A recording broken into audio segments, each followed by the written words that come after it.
Recording in progress. Board members present on Zoom, are there any? No, there are not. Members of the public present on Zoom, please identify yourselves. No one on Zoom, okay. Well, great. First order of business is to approve the minutes from the November 5th, 2024 meeting. Can I have a motion to approve, please? Thank you, Dot. Second? Lisa, all in favor, please say aye. Aye. Aye, wonderful, okay. Now suspend reinvestment zone number 16, and we will call to order Uptown Development Authority. Again, board members present on Zoom, I'm thinking none. Members of the present on Zoom, none. Do we have any questions or comments from the public? We do not. First order of business is to approve the minutes of the November 5th, 2024 meeting. Could I have a motion to approve, please? Thank you, Louis, second. All in favor, please say aye. Aye. Done. Okay, we'll turn it over to Shannon to approve some invoices, please. All right, thank you, Mr. Chairman. What we have for you are the invoices we're presenting for payment, starting on page 4. Just over $1.49 million, 1.4 in contract counterpayments, maintenance agreements with Memorial Park Conservancy, winding down on application payments, construction application payments to Wilson Scully, and then just reimbursements to the district for admin, project management costs, and a few work orders for Andrews and TIRZ and Aurora, who is the construction manager on the Wilson Scully project. All in all, we presented just, as I said, over $1.493 million for your approval today. And page 5 just gives a little bit more information about the work order and the type of work for the payments presented for you. Are there questions? Because the bulk of this is again for our obligation with respect to the Memorial Park Conservancy, which Correct. we're pleased to be able to honor. Any questions? Any of the detail? Oh, Mr. Chairman, I will say one thing. Wilson's Gully, all the construction is done. And it's been a long time, there's lots and lots of delays. They're finishing the landscaping and making sure the neighbors are okay with their fencing. So we're basically, all the underground has been done, it's working. If there's big rain comes, it can handle twice of what it used to do. That's But, huge. That's That's a big huge. deal, Yes. because that was really a bad flood that it would Yeah. create, for no good reason. We're still doing the landscaping and we're still have to do the fences, and some neighbors want a little bit more than they had before, they did it, so we're good. So I assume that the bulk of this remaining is retainage and things like that. Yeah, it's a little bit for the landscaping and then retainage, which will probably be released in January, according to JC and Robert. They still have to do the punch through list, and the city has to do some things. Okay, well, great, that's a terrific accomplishment. Okay, any other questions about the invoices to pay? Could I have a motion to approve the invoices for payment, please? Thank you, Lisa. Second? Second. Thank you. All in favor, please say aye. Aye. Great. Okay. Next, we will stick with Shannon for the NWDB report. Thank you, sir. And the first page is a summary. The top portion of this page just looks at the cumulative goal and performance of the TIRZ for professional services. Overall, there's a 24% goal. Cumulatively, we've surpassed that at 41%. Likewise, construction with a 17% goal of participation. We are cumulatively at 24%. The bottom half just looks at this current year to date, FY25. Again, 58% for professional and 4% cumulative for this year, 4%. But again, we met over 17% for the project. Since it's winding down, those percentages go down low because there's not much more to do. And then just a little bit more detail, including charts and stuff after that. Are there any questions or comments or concerns? No questions, that's not something for approval, that's for review. Next, we'll turn it over to Stephen, I presume, to the annual review of procedures for continuing disclosure compliance. Yes, Mr. Chairman, this is our annual continuing disclosure action that we have to take. First, we're going to review our compliance procedures and just a little information. I know we do this every year, but the Municipal Securities Rulemaking Board governs us as a issuer of municipal securities. They maintain a database, online portal known as EMMA, which stands for Electronic Municipal Market Access, where we file various financial information, and all the other issuers of municipal securities in the country are required to do that. And what that does is that enables people who want to buy securities or who may own securities to have a centralized place to find financial information about those securities. And specifically what we do to comply is, one, we issue an annual report every year, which is your next agenda item. Two, we engage Securities Counsel to do that. We engage Allen Boone Humphreys to advise us on what needs to be disclosed and what doesn't, and when it needs to be disclosed.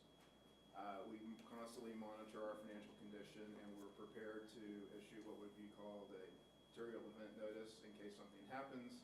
If nothing rises to that level of needing to give the market immediate notice, we're required to make an annual filing of some financial schedules and our audit. So those are the procedures, and so, Mr. Chairman, if we could have a motion acknowledging our review of those procedures. Okay, so could we have a motion to that effect, please? This is a sort of a two-step process. Yes. Move. Second? Second? All in favor, please say aye. Aye. Okay, motion's approved. All right, now, go to the next step, Stephen. Now we're on to authorizing the preparation and filing of our annual report, which consists of our audited financial statements and some selected financial schedules, which you'll see beginning on page 13 to 14, and then continuing on to page 33. And what these are updates to various financial schedules regarding essentially the viability of our debt that have been provided to the purchasers of bonds over the years. So these are updates to the offering documents for all of our outstanding bond issues over the years. And what the board needs to do today is authorize us to prepare, which we've mostly completed. This is still being reviewed by a financial advisor and by Shannon, but it's pretty much in shape to file. We'll be ready to file it before the end of the year, so we need your authorization to file this, or to prepare this document and submit it to the SEC. We do it every year. Can I have a motion to approve, please? Lisa, second? Second. Thank you very much. Now, I'm assuming we're approving it sort of substantially in this Yes. form? Okay, is that, I think it's complete. Shannon had one question that we need to get resolved with bond counsel, but I think it's. this form is good to go? Yeah. Okay, that's great. So the motion's approved. All in favor? Say aye. Aye. Good, we're done. All right. So, now we're gonna turn it over to Mike. Great, thank you.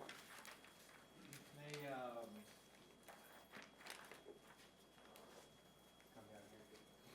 Okay, this one will be shorter than some of the past ones, but some of you already know, or all you already know, that the city approved on December 4th, the county joining the TIRZ. And so Harris County is now part of the TIRZ. There was an ILA signed that we all approved, the county approved, and the city approved, that based in a local agreement, that basically adds the county to the TIRZ, which will end in 2041. So they're taking up, they're starting now going to 2041. They're using 40% of their increment, not the whole 100%. That'd be too much on the budget, but 40%. But it starts, the calculation starts from the 1999 value. So it's like they had been here all along, but then started using 40% of their increment. And we don't have a project plan yet, but at the beginning of the year, we will be developing a project plan with the county, which will bring it back to the board for approval and also go to the city. They are, the county, in cooperation with the city, do want to do some upgrades to parts of Memorial Park that we haven't touched. We don't do anything on the swim center area. That pool has been there for decades with no updates. They want to splash pads, new parking, new accommodations to upgrade the swimming area. They're also looking at putting offices for the staff and community center for the public, the county, and city. So those plans will be developed. They're in conversations with the city. We'll bring that back. But then there will be there's still road work to do here in Uptown. There's infrastructure to build. So we'll be going through with the county and coming back with a project plan that y'all will review and approve, make changes, whatever we need to do. The 10% of the increment will go to maintenance. The maintenance will not start until actually something's built. So in the first couple of years, those dollars go to infrastructure. For example, that 10%, anything that is in addition to Memorial Park that is not there now, so like expanding the swim center or offices, maintenance will go to fix those facilities. There's also 33% will be going to affordable housing, just like the city. And I gotta tell you that we're up to right now, as of 2023, was $265 million in affordable housing dollars that actually went to the city for affordable housing, not anywhere near Uptown, but for other parts of the city, and we'll talk about that in a second. But it's an exciting time. We're happy to have the county. They're gonna be good partners. And you met one of them was here last time when y'all voted on it, but they'll be coming more. And I'm gonna have Commissioner Brown that's coming at some point in time to meet the board and also the district. Any questions on the county joint? Who are you going to be dealing with for the county? There's a number of people, but there's a guy who's head of infrastructure, be talking with him. There's a guy that's basically their planning director, Luis Guerrero, and then a number of others, but we'll be working with their entire staff. I'm excited about it. The next, there has been and I don't know if you've seen this, I know Randy's seen it. There has been a issue brief that was released by a fellow at the Baker Institute that basically says the tax increment reinvestment zone progressively redistribute property taxes from poor areas to the wealthy areas. And I gotta say that they used 2 data points. I pointed this out to the author. They talked about it and went down and spoke to city council last week. That it's just not true. They took the entire amount that we have spent. They just for all I'm talking about Uptown, but we're the biggest. They took the entire amount, $862 million that has been spent by Uptown so far, or has been transferred to other investments. $265 million of that has been transferred for affordable housing. $75 million has been transferred back to HISD for school facilities. And then another $104 million went to Memorial Park. Part of that is Kinder Foundation money that came to us and then to build certain parts of Memorial Park. That's over 51% of the entire increment that has spent outside of Uptown on affordable housing, HISD facilities, and the city park that was added to the TIRZ in 2013 as a city park, not as the Uptown park. And so we're going back and forth. I've got we're talking to the city, we've talked to council members. When I went and spoke at council the other day, the author spoke, and all the council members, not all, but a big chunk of the council members were saying, we like TIRZ. They build infrastructure in their districts. And they're building infrastructure, just like we've done, like Uptown's done. There's been millions of dollars put into roads, underground, that have been given back to the city as a city asset. I'd be curious also to know literally how much we spent on road reconstruction that we've given to the city that otherwise would have had to have been the city CIP plans. Our roads were terrible. They still are. And I'd like to know what that is, because I think by the time you get finished with all that, you might see, gee, these guys have really spent money on city projects. And utilities too. I'm sorry? It was an incredibly Utilities. biased. Yeah, It was yeah, yeah. incredibly biased. But I'm saying the only way to deal with that, Randall's right, is to point out what the facts are. The biggest fact of all, that 50% of the money didn't stay in the district. It was used for citywide projects of some sort. And on top of that, it was to protect the economic viability of the area as it relates to the city of Houston. For That's example, why I'd love to know, of that delta, was 300 million spent on streets and utilities as, we have that, I can't spit it out right now, there was 405 million that was actually spent from the TIRZ dollars right. in here roughly, and we're gonna break that down into I exactly think what streets, it's parks. helpful to even really bang home the message that I don't know what you guys think we're spending it on. Here's what we spent it on. And on top of that is, we've generated, we're an extra downtown. We're almost as large as Denver. We're just below Denver as far as size and as far as office buildings. And to preserve that tax base, you have to provide the infrastructure. Exactly. I mean, you look at new projects like the Crescent guys are planning. Well, if we didn't have Post Oak Boulevard in the shape it's in, they wouldn't be planning that project yet. Exactly.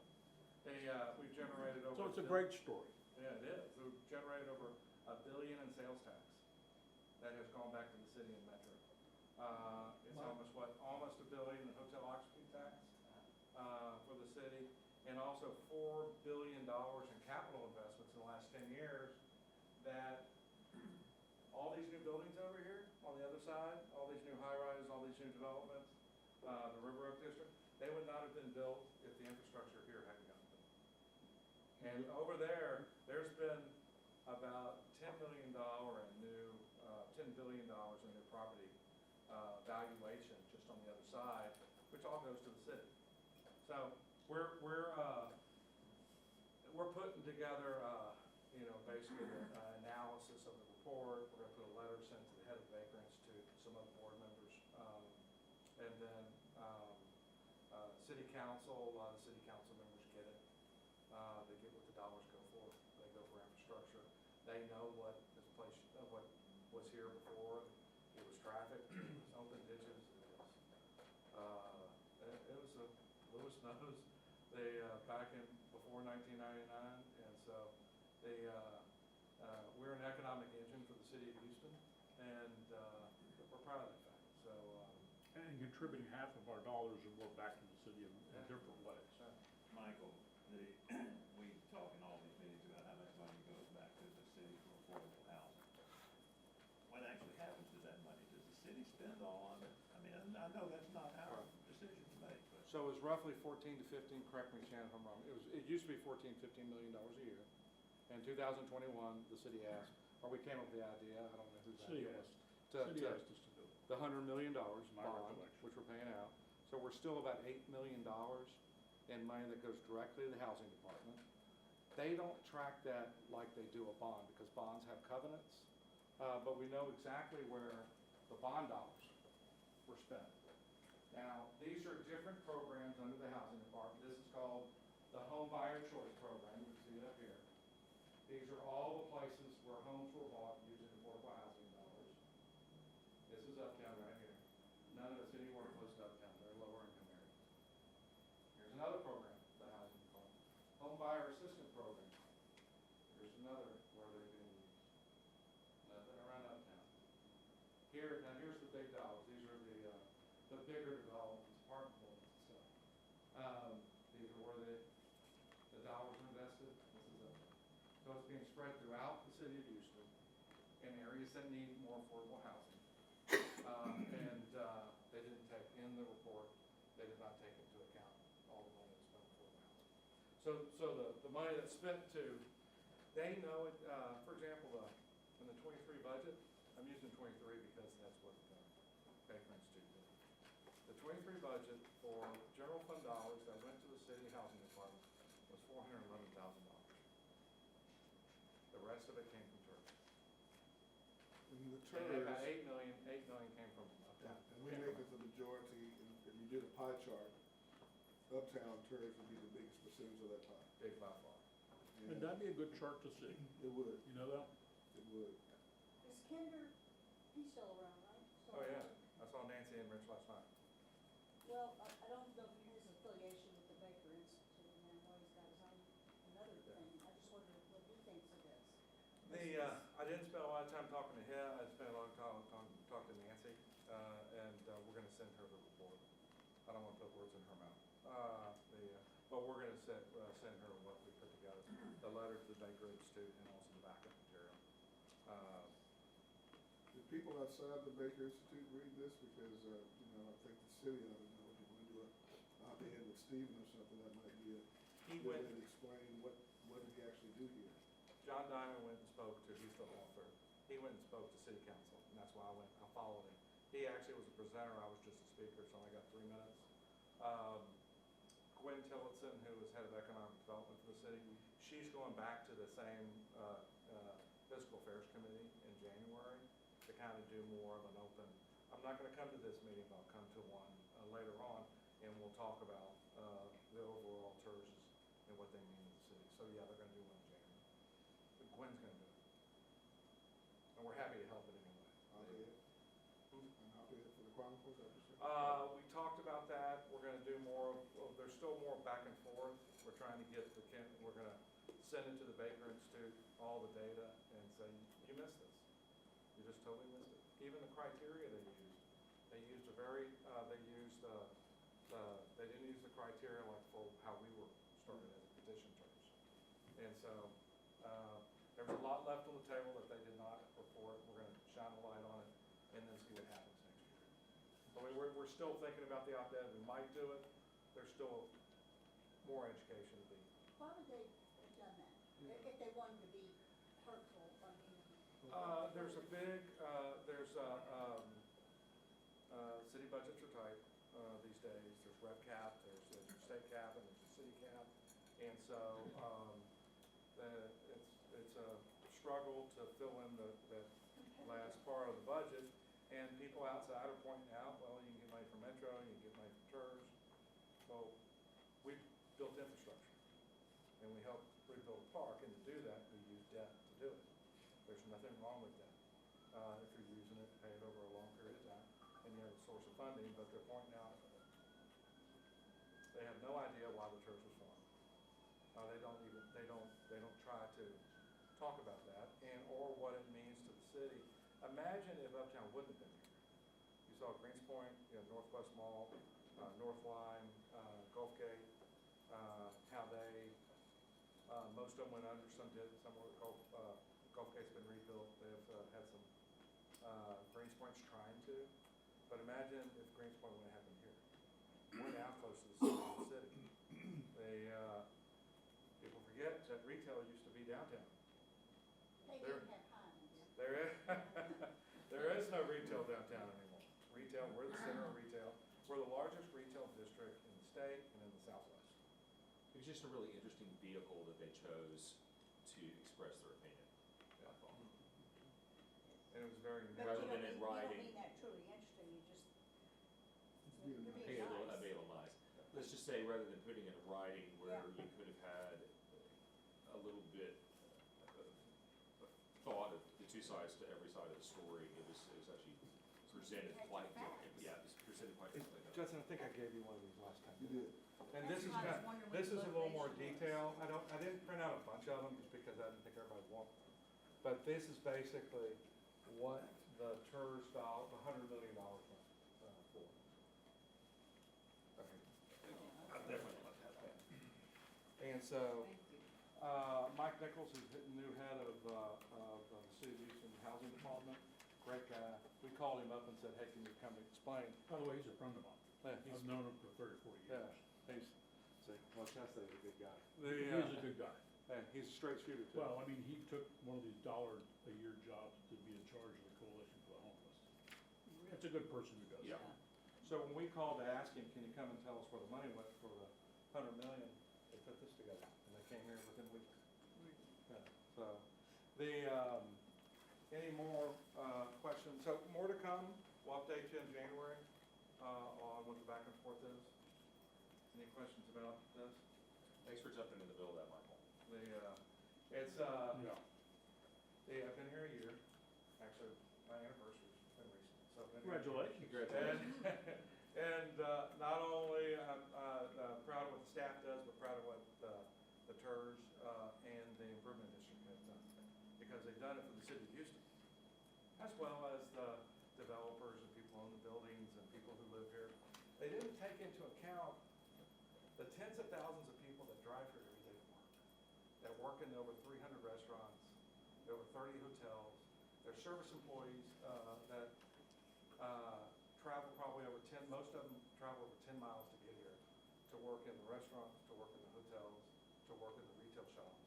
They didn't take into account that this is an economic engine that means jobs, means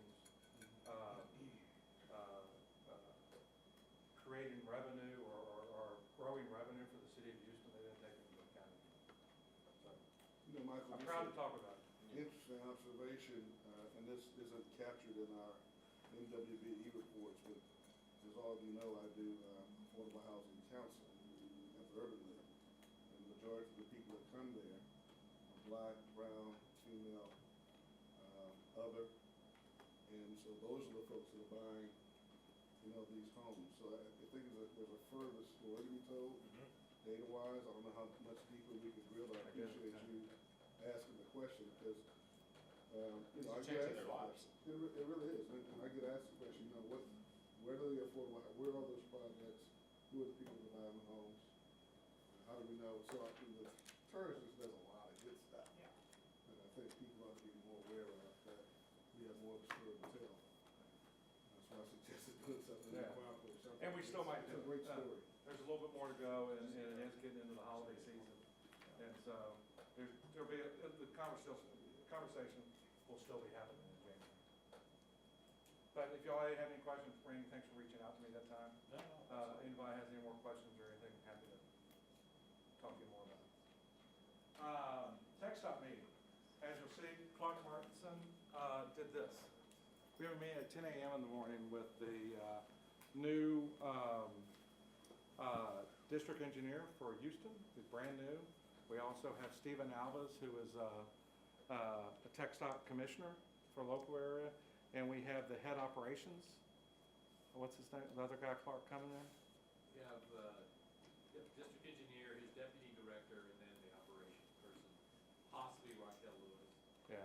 But the statewide director of all the district engineers, he'll be here too. So the commissioner was at a TAG meeting, Transportation Advocacy Group meeting, speaking. The mayor was in the audience. And he talked about how dirty the Houston freeways are. And that TxDOT, this is the commissioner saying that TxDOT had done a bad job. And that we're gonna be reaching, and he mentioned, he goes, if you look at Uptown does it right. And we need to do the same thing for the freeways as Uptown does, for our area. And he said, we're gonna be reaching out in the management districts. Joe B. Allen, I don't know if y'all know who Joe B. Allen, Joe B. Allen is kind of leading it up for the mayor. He's coming also tomorrow. They're gonna talk about how we can do more of maintenance, cleanup up and down 610 and part of 59.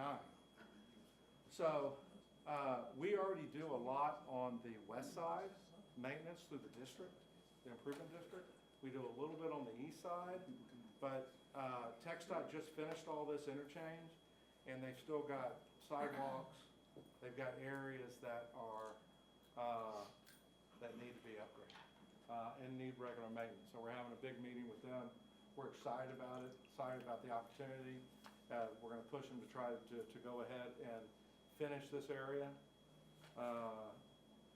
with TxDOT dollars. We're gonna try to find some dollars to put into maintenance so it's gonna be a good meeting. We'll report back to you on it, but Clark's done a great job setting up for the meeting tomorrow.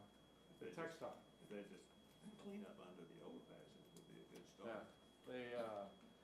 Most of y'all met Commander Campbell. I think we've been doing a better job of every single day making sure that underneath Westheimer and San Felipe particularly have, there's not a lot of people sleeping underneath those freeways these I mean, days. you look at Richmond, and big chunks of concrete, Yep, junk. we've called them.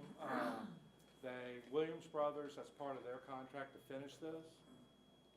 Yeah, they've already finished all the main lanes. We want them to go ahead and finish that part too. Are they still staging there?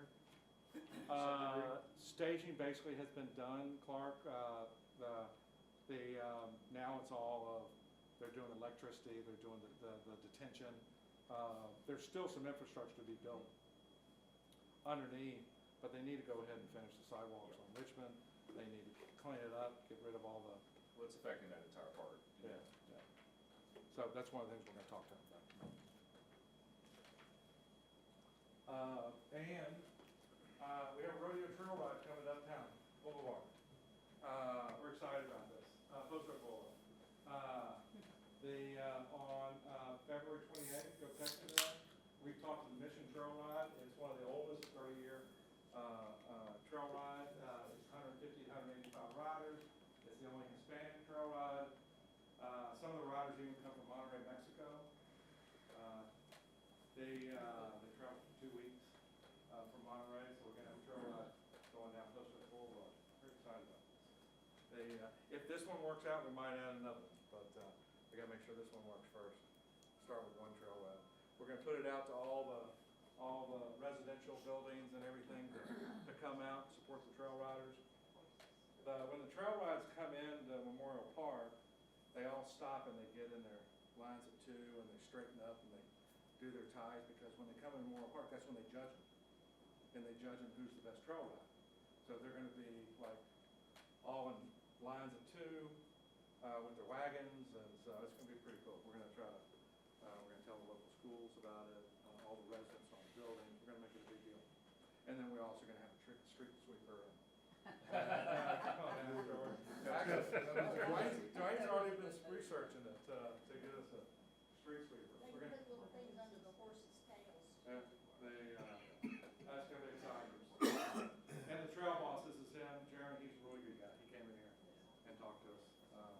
He's excited about it too. So we'll probably do something, maybe at Balboa or something, have an outdoor, maybe for the board, and can meet and watch it go. It's gonna go by real fast. It's 20 minutes. That's cool. Yeah. And the turkey trot came back. Thank you, Delia, and others. We had 7,000 runners. I think the largest has been over 8,000. Is that you? That is me.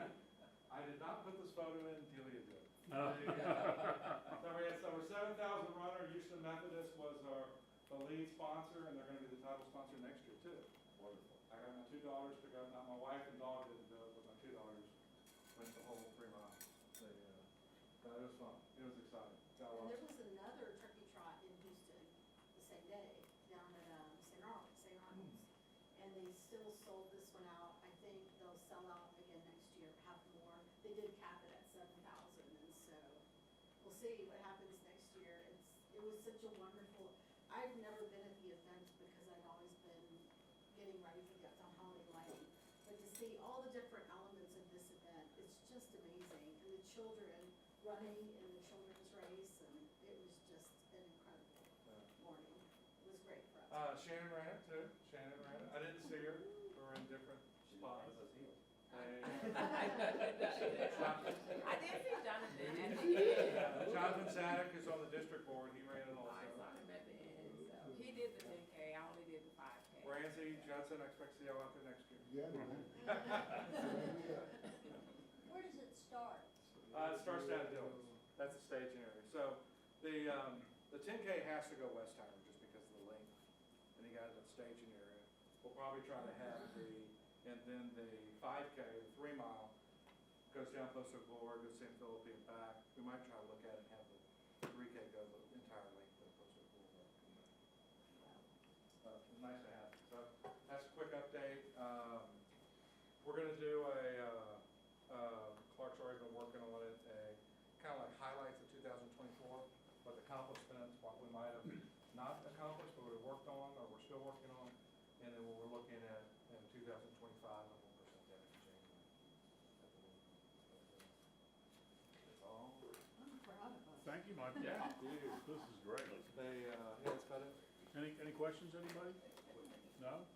Well, we will recess Uptown Development Authority meeting, we will reconvene the TIRZ meeting, and we will adjourn both investment zone number 16 and Uptown Development Authority.